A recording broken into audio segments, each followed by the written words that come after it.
Right now, your eyes are moving across a screen. Your visual cortex is decoding shapes into language. Your brain is extracting the meaning, and your mouth is completely closed. Every article, every email, every text message, and every set of instructions you have read today, you read in absolute silence. Your voice was turned off. Your lips did not move. Your throat did not engage. Your ears received zero mechanical input from the words in front of you. You are processing this information through a single sensory channel, visual. One channel out of 3 available pathways.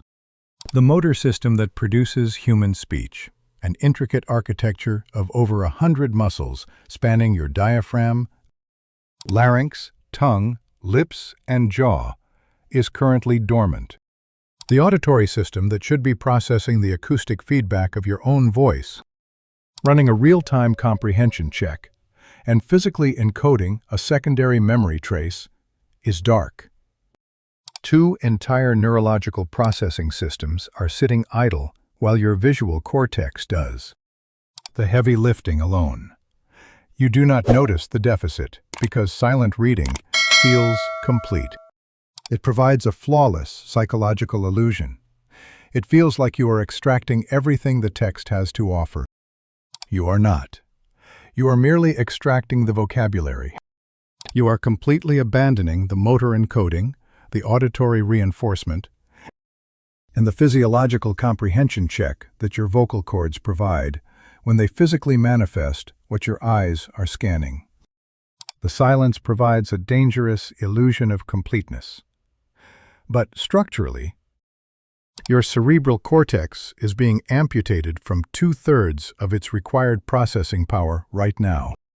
And the true cost of this silent convenience is actively accumulating, manifesting as the neural decay you will blindly blame on aging by the time you reach 45. The difference between silent reading and spoken reading is not a matter of degree. It is a matter of anatomical architecture. Reading silently activates 2 primary cortical regions. Your visual cortex decodes the geometric shapes of letters. Your language centers assign the meaning. That is the complete circuit. 2 regions, 1 pathway. Eyes to meaning. Everything else in your brain remains dark. Speaking the words forces an entirely different biological machinery into action. The speech planning region of your brain must sequence the exact motor commands for every syllable before a single breath is expelled. Your motor cortex then fires electrical impulses to over 100 individual muscles simultaneously. The diaphragm contracts to create precise aerodynamic pressure. The laryngeal muscles adjust tension for pitch and phonation. 8 distinct muscles within your tongue navigate the oral cavity to shape consonants. The orbicularis oris and surrounding facial muscles execute exact degrees of lip closure and rounding. The soft palate acts as a mechanical valve, routing air through your nose or your mouth.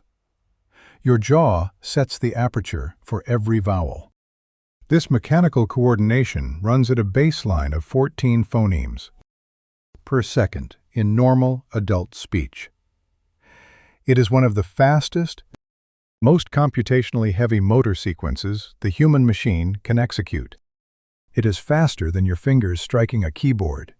It is faster than a sprinter's legs hitting the track.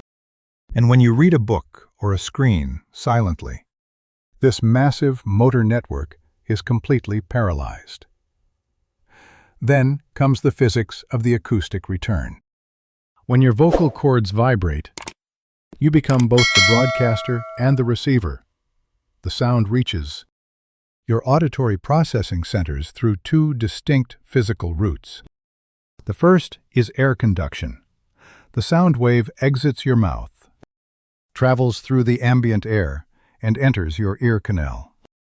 Every voice you hear uses this pathway. The second route is exclusive to you. It is bone conduction. The mechanical vibration generated by your larynx propagates directly through the solid bone of your cranial vault. It travels through the skull to your inner ear at approximately 3,000 meters per second. That is 9 times faster than sound moves through air. Solid bone transmits low-frequency acoustic energy with brutal efficiency. This is why a recording of your voice sounds thin, high, and foreign to you. The recording is air conduction only. The voice you hear inside your head is air plus bone conduction. It is a richer, deeper, denser acoustic signal. Your brain processes this specific dual input signal with a higher level of cortical engagement than any other sound on Earth. The self-voice advantage is not a psychological bias. It is a measurable acoustic phenomenon. You are feeding your brain the highest fidelity auditory data it can physically process. These mechanical and acoustic actions dictate how your database stores information. Human memory retrieval operates on distinctiveness. Memories encoded through a single visual channel are structurally weak. They blend into a homogeneous background of digital noise. The medication label you read silently yesterday is stored using the exact same visual pathway as the thousands of text messages you scanned last week. Your retrieval system cannot separate the specific data from the background static. The traces are identical. Words read aloud bypass this flaw. They are stored in 3 independent physical locations. This is the triple encoding mechanism. The memory trace includes the visual imprint of the text. It includes the precise motor map of how your tongue, lips, and diaphragm physically manufactured the word. And it includes the auditory feedback of your own bone-conducted voice. 3 traces, 3 independent retrieval cues. Visual, motor, and auditory encoding running in parallel. If you need to recall a piece of data, your retrieval system only needs to locate one of the 3 traces to pull the entire memory back. The probability of successful extraction increases exponentially with each additional physical pathway. Physics does not negotiate with your desire for convenience. Pathways dictate retention. More pathways equal a sharper machine. If you want to stop letting your cortex atrophy through modern comfort, subscribe to this channel. Otherwise, remain in your silence. This architectural reality redefines what you call cognitive decline. When you are over 45 and you read a complex financial document silently, put it down, and cannot recall the key metrics an hour later, your brain is likely not degenerating. You are experiencing the inevitable failure of single-channel encoding. You asked a single, non-distinct visual trace to fight against millions of similar visual traces for retrieval. You guaranteed the failure by shutting off the motor and auditory circuits that would have anchored the data. The triple-channel encoder explains why your memory functions or fails. But what happens when an architectural system this complex is artificially powered down for decades? The tragedy is not just a forgotten medication dosage. It is a structural collapse of your neural circuitry. Silent reading is an evolutionary anomaly. It is a biological deviation. For the first 3,000 years of written language, from Sumerian cuneiform carved into clay tablets to Roman text on parchment, reading meant speaking. There was no distinction. The Library of Alexandria was not a silent sanctuary.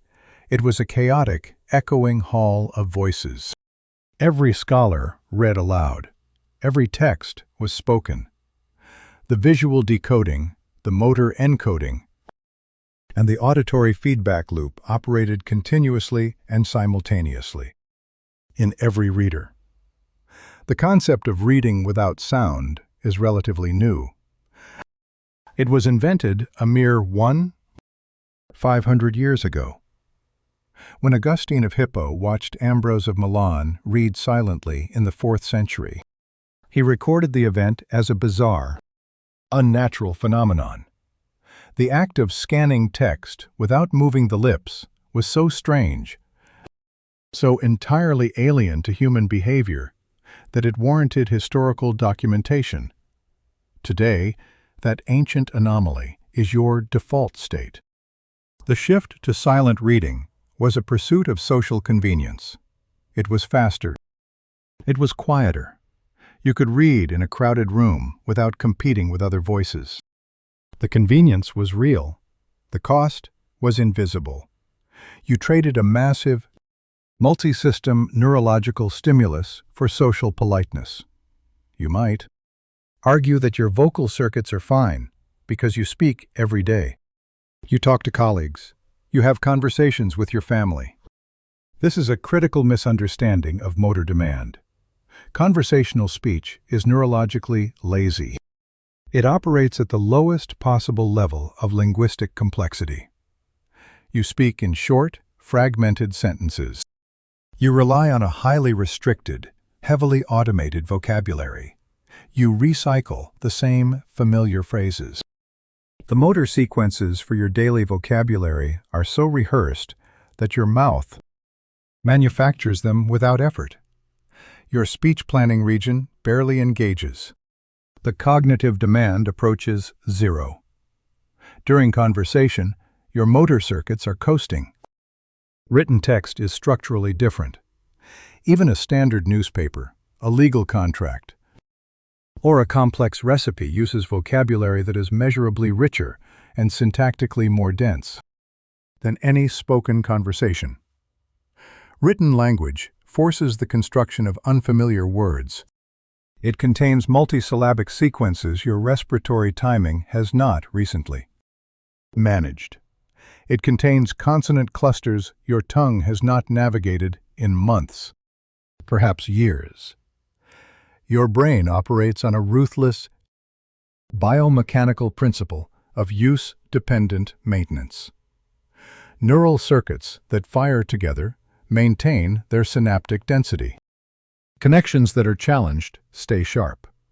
Connections that go unused weaken, thin out, and are eventually dismantled through a process called synaptic pruning. When you read everything silently, and you only speak in daily conversation, you are maintaining your speech production circuits at the lowest possible baseline of complexity. You are explicitly telling your nervous system that the complex motor pathways required for advanced articulation are no longer necessary. The brain responds to this lack of mechanical demand with biological efficiency. It prunes the connections. Then you reach the age of 50. You begin to experience word-finding difficulty. You encounter the tip of the tongue phenomenon. You notice your verbal fluency is not what it was at 35. You panic. You visit a physician worried about the onset of cognitive decline or dementia. You are misdiagnosing the failure. The decline is not in the brain. The decline is in the mechanical input the brain has been receiving. The word you are looking for is still in your database, but the neural pathway required to retrieve it and physically articulate it has thinned from absolute disuse. You stopped asking your mouth to sequence complex vocabulary. You outsourced all complex language to silent, visual-only processing. Your brain simply pruned the motor connections you abandoned. You are not losing your mind. You are experiencing the mechanical consequence of understimulation. The convenience of silence existed for 500 years before anyone had the tools to measure what it actually cost. We sacrificed the maintenance of our neurological architecture for a quieter room.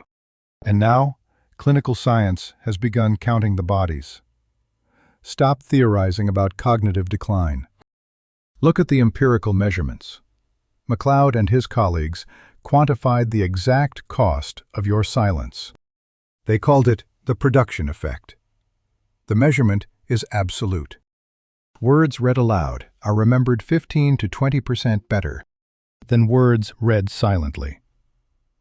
This is not a variable outcome. It was tested immediately. It was tested after a delay. It was tested across every demographic examined. The memory advantage is not a result of increased concentration. It is not about applying more psychological effort. The advantage is purely architectural. Reading aloud forces the brain to process information through 3 parallel hardware systems simultaneously. The silence costs you exactly 1/5 of your retention capacity at the moment of intake. But memory retention is merely the cognitive metric. The physiological metric operates deep inside your chest cavity. Silent reading imposes 0 respiratory demands. While your eyes scan text, your autonomic nervous system maintains a baseline resting pattern. You breathe 12 to 20 times per minute. The rhythm is uncoordinated with the words. It is unrelated to the sentence structure. It is autonomous, shallow, and completely unmonitored. Reading aloud violently overrides this baseline. It forces your respiratory system to subordinate entirely to the text. This is respiratory-linguistic coupling. Your diaphragm is no longer pumping oxygen for basic metabolic survival. It is acting as a pneumatic engine to power syntax. You must inhale precisely at a clause boundary. You must take in air at a period. You must budget your internal air pressure across the full structure of a written thought.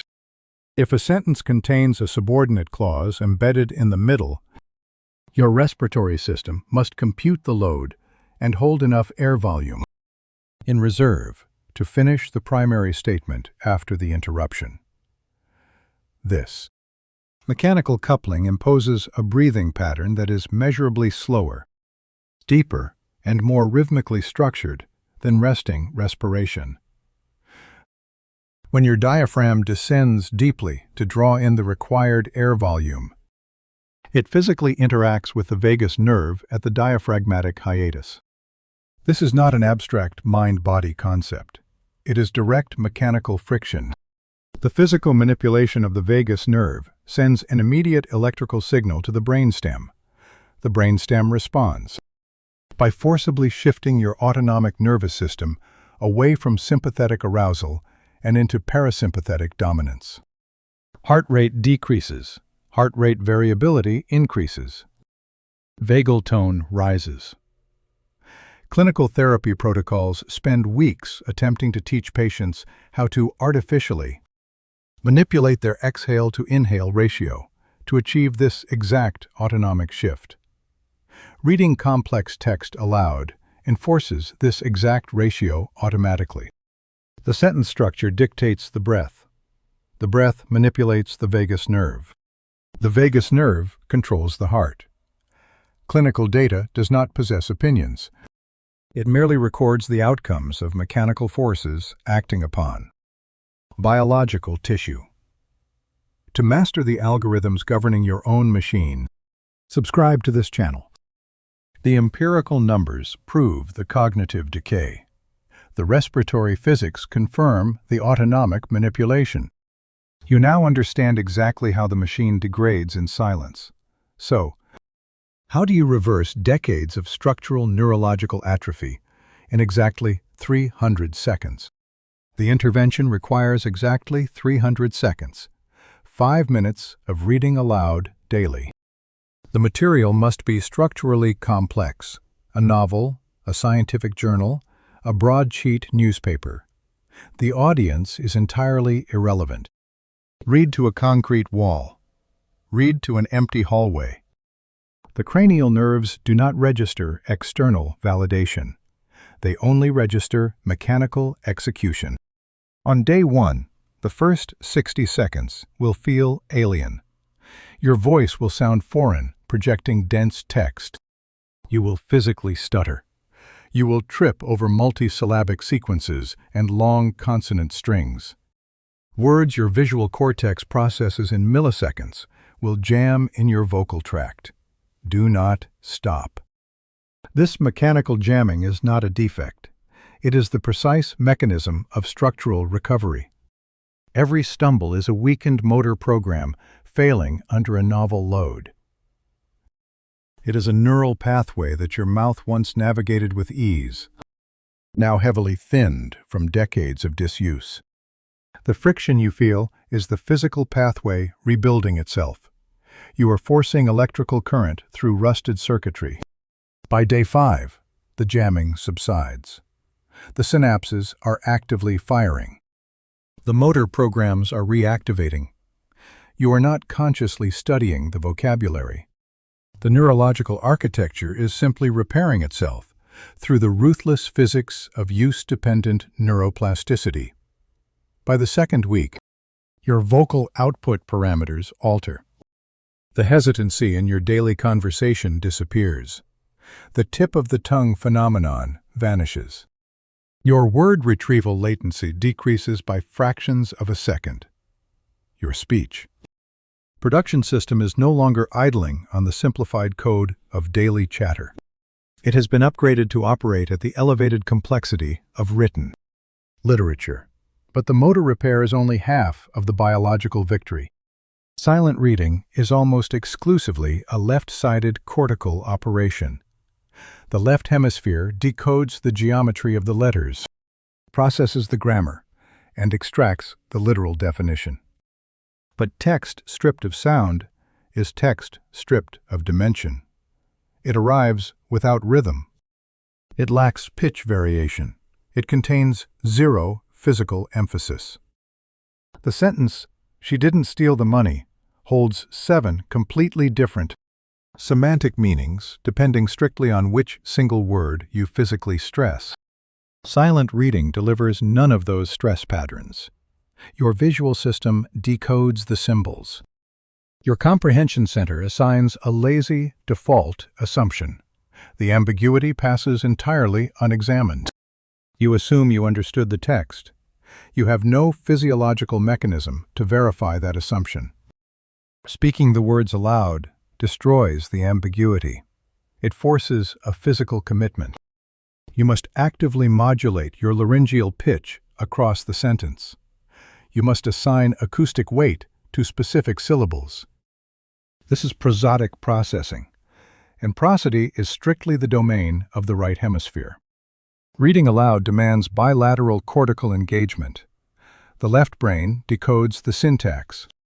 The right brain executes the acoustic contour. Both hemispheres must fuse to produce the output. If you stumble on the prosody, if you cannot find the correct acoustic rhythm for the sentence, you have failed the comprehension test.